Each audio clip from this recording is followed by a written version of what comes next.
Galaxy A57 ini lebih bagus dari yang lo kira loh. Desain premium, layar oke, softwarenya solid banget. Ada fitur AI yang bisa jalan offline. Ini salah satu mid-range Samsung terbaik yang pernah gue pegang. Kalau harganya bener. Sayangnya, yuk guys, Samsung Galaxy A57. Setelah hands-on kemarin, gue udah pakai sekitar seminggu nih buat daily dan siap untuk kasih kesimpulannya. HP yang satu ini unik ya secara pricing. Harga resmi SRP itu mulai dari 7 jutaan dan yang 12256 SRP-nya tembus 9 juta kalau tanpa promo. Tapi pada kenyataannya di Tokopedia, di Shopee, varian 12256 udah bisa lo dapetin di kisaran 7 jutaan. So, ketika gue review ini ya, gue judge ini sebagai HP 7 jutaan karena ya kita semua bisa beli di harga segitu, at least sampai video ini dibuat. Nah, pertanyaannya, di harga segitu worth it atau enggak? Karena sebenarnya pesaingnya tuh udah ganas-ganas. Yuk, kita bahas.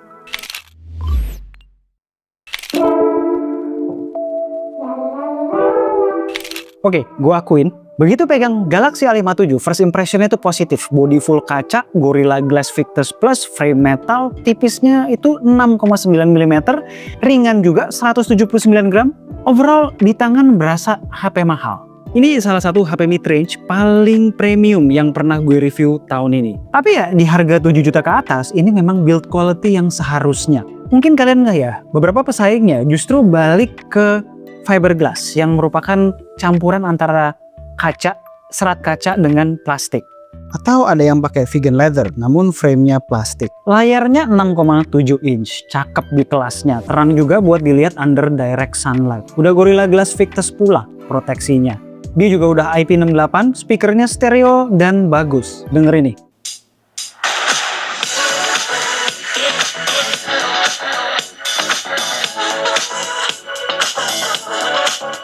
Yang gue suka juga haptics-nya lumayan empuk. Ini adalah detail-detail yang nambah kesan premium di daily use. Satu catatan soal desain, bezel samping atas itu udah makin tipis, tapi bawahnya masih lebih tebel si dagu itu, belum fully simetris. Sayang banget ya, nggak dituntasin gitu. Kalah sama beberapa mid-range asal China. Untuk tiruan dia pakai Exynos 1680, varian RAM-nya tuh ada 8 dan 12 GB. Unit review gue tuh yang 8 GB nih. Gue merasa tidak sesmooth itu ketika pindah-pindah app atau surfing di UI. Bahkan kadang abis standby, fingerprint sensor pun berasa kurang satset. Nah pas kemarin event hands-on itu gue nyobainnya yang 12 GB RAM dan itu smooth. Jadi mungkin kalau mau beli langsung yang 12 GB aja, jangan tanggung. Kalau buat gaming gimana? Mobile Legends. Mentoknya opsinya cuma di 90 FPS. Itu pun nggak flat ya grafiknya ketika gue cek FPS-nya. Keriting di range 80-90 FPS. Bandingin sama misalnya Realme 16 Pro Plus yang pakai Snapdragon 7 Gen 4. Main ML tuh 120 FPS bisa stabil. Gue coba main Delta Force juga sama. Keriting grafiknya. Kalau nyari performa doang, ada pesaingnya dari Poco X8 Pro Max yang pakai Dimensity 9500S di harga yang lebih murah.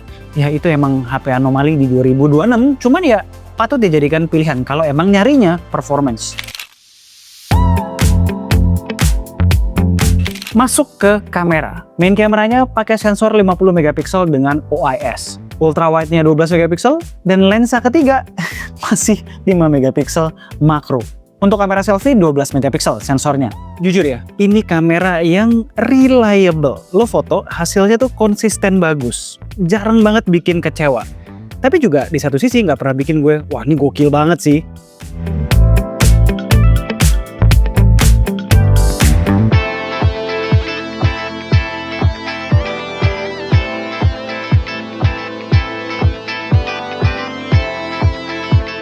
Untungnya soal video sedikit ngebantu soal kamera. Bottom line-nya dia bisa 4K 30 fps di semua lensa. Nih, lihat aja sampel yang udah gue ambil. Satu hal yang lumayan eksepsional dari A57 ini adalah perekaman videonya. Ini kamera depan, walaupun memang nggak bisa 4K 60, di 4K 30-nya tuh kualitasnya bagus, stabil. Secara warna juga lo lihat oke ya. Skin tone gue tuh pas gitu. Kalau ini kamera belakang 4K 30 juga nggak bisa 4K 60 dan kualitasnya ya cukup bagus, tergolong bagus lah. Dan kita bisa switch ke ultra wide nya 4K 30 juga. Balik ke main camera, ada ngejedaknya, ada perubahan exposure juga ada, cuman masih acceptable.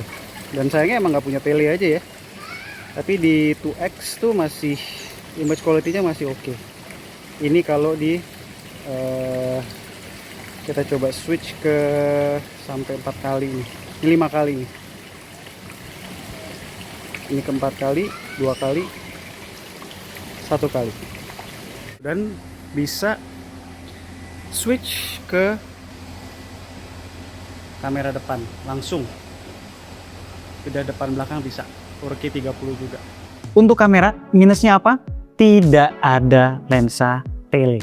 Mulai dari tahun lalu, kompetitor dari China udah nawarin telefoto bahkan sampai yang periskop. Tapi mesti diingat juga, di sini di Galaxy A57 ultra wide-nya 12 megapiksel, meaning dia bisa ngambil video 4K 30 fps dan fotonya juga masih oke walaupun di gelap sekalipun. Nah, HP China yang udah pakai tele, udah pakai HP periskop apalagi, ultra wide-nya 8 megapiksel. Samsung kebalikannya, nggak punya tele tapi ultra wide-nya diperhatiin. Nah, tinggal lo pilih aja mana yang lebih penting buat lo. Nah, di baterai ini area yang Samsung masih harus kejar. 5000 mAh di sini. Di 2026, kompetitor dari China udah silicon carbon 6000, 7000 mAh, sampai kemarin ada 8500 mAh. Memang secara spek berasa ketinggalan dari tren yang ada. Untuk chargingnya sekarang 45 watt, lumayan. Kalau dari 0 tuh full sekitar 70 menitan. Ya, kalau dibandingin sama kompetitor yang udah pakai 80 watt, 100 watt, lebih. Dimana ngecas full bisa dari 30 menit sampai 50 menit tergantung kapasitas baterai, ya gapnya masih berasa. Dan jangan lupa di box tidak dapat charger. Real usage gue, SOT-nya dapat sekitar 6,5 jam.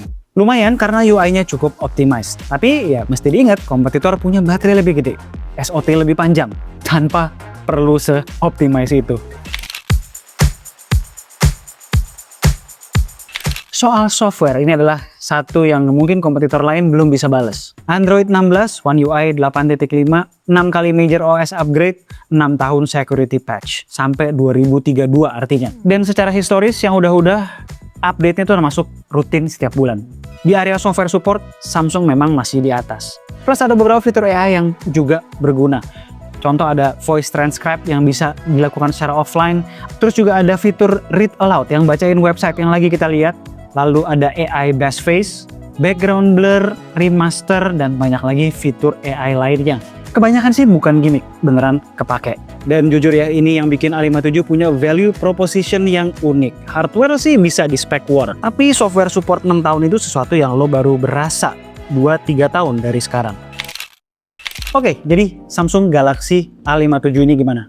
Menurut gue ada hal-hal yang bagus, ada yang kurang walau nggak sampai deal breaker, kebanyakan tuh oke-oke aja. Jadi bisa dibilang dia tuh all-rounder, tapi bukan all-rounder yang bagus semua, tapi all-rounder yang oke-oke aja sebenarnya. Overall design premium, tapi depannya masih ada dagu. Performanya nggak bisa dibilang lambat, tapi buat gaming memang berasa sedikit kurang. Kameranya oke, baterainya lagi-lagi oke, walaupun secara spek tertinggal, tapi softwarenya solid. Tapi kita ngomong kalau konklusi itu harus masukin soal harga. Nah, ini yang memang menarik. Menurut gue Vivo V70, Realme 16 Pro Plus itu pilihan yang seru. Tapi sejauh ini harga mereka tuh masih di 8 jutaan di marketplace sekalipun. Jadi artinya kalau lo masih bisa dapat 7 jutaan di marketplace untuk yang 12256 itu masih masuk akal. Lebih murah dari dua kompetitor yang lebih bagus dan lo dapat brand image Samsung.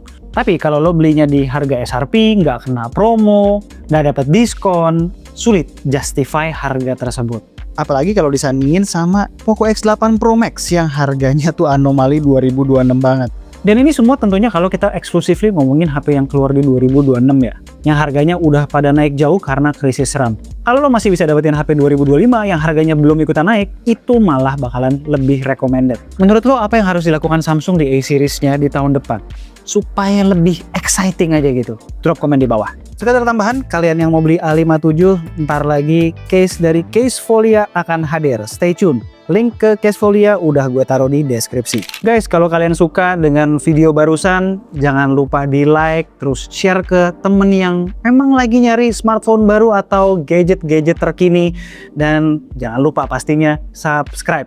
Terus buat kalian yang udah subscribe, jangan lupa juga nyalain tuh loncengnya, dibikin all. Supaya kalau kita ngeluarin video baru, kalian langsung kena notifnya. Jangan lupa abis kalian like, klik hype up juga. Biar video kami bisa ditonton orang yang lebih banyak. Itu akan sangat-sangat membantu K2G. Thanks guys.